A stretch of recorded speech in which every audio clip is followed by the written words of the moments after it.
ఉద్యమం చేయడం జరిగింది. గత తెలంగాణ పరానికి ఉద్యమం చేశారు. అప్పుడు విడమతిరావు గారు తెలంగాణ పరానికి ఉద్యమం చేశారు.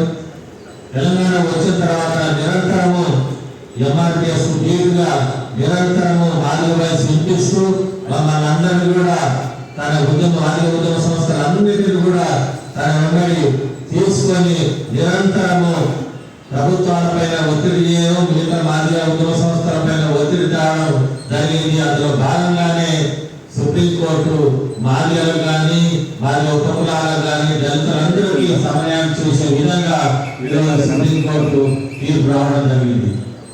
ఈ క్రమంలో ఎవరు కూడా వర్గీకరణ అంటేనే అన్ని వర్గాలకు సమన్వయం చేసే చర్య. ఇందులో కొంతమంది అవగాహన లేనితోని వర్గీకరణను వ్యతిరేకించడం జరుగుతుంది. ఇది అంబేద్కర్ ఆలోచన విధానానికి వ్యతిరేకమని చెప్పేసి ప్రతి ఒక్కరూ భావించాల్సింది. కాబట్టి ఇప్పుడు తెలంగాణ ప్రభుత్వము రేవంత్ రెడ్డి గారు వర్గీకరణకు సుప్రీంకోర్టు మద్దతు తెలిపిన వెంటనే రాష్ట్రాలు వర్గీకరణ చేసుకోవచ్చని తీర్మానించిన తర్వాత వెంటనే రాష్ట్ర ముఖ్యమంత్రి వర్యులు ఇక్కడ తెలంగాణలో కూడా ఈ వర్గీకరణ చేస్తామని చెప్పడం మనం హర్షించదగ్గ విషయం. గౌరవ రేవంత్ రెడ్డి గారికి మద్దతుగా మాదిగ ఉపకులాలు దళితులందరికీ కూడా సమన్వయం చేసే విషయం కాబట్టి మనం రేవంత్ రెడ్డి గారికి తెలంగాణ ప్రభుత్వానికి పూర్తి మద్దతు తెలియజేయాలి.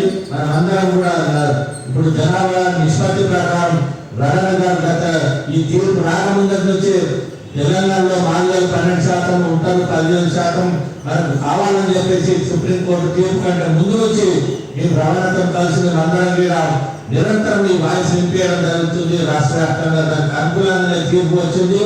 ఏదైతే జనాభా నిష్పత్తి ప్రకారం మనం ఏదైతే 12% ఉంటో అది వెంటనే అమలు చేయాలని చెప్పేసి తెలియజేస్తూ రవాణా తీసుకుంటున్న ఈ ఉద్యమంలో మీ పూర్తి భాగస్వాములై అన్వయంపై నడుస్తూ 12% రిజర్వేషన్ సాధించే వరకు రవాణా ఉంటామని చెప్పి తెలియజేస్తూ జై మాదిగ, మాదిగ సంఘాల ఐక్యత, జై మాదిగ.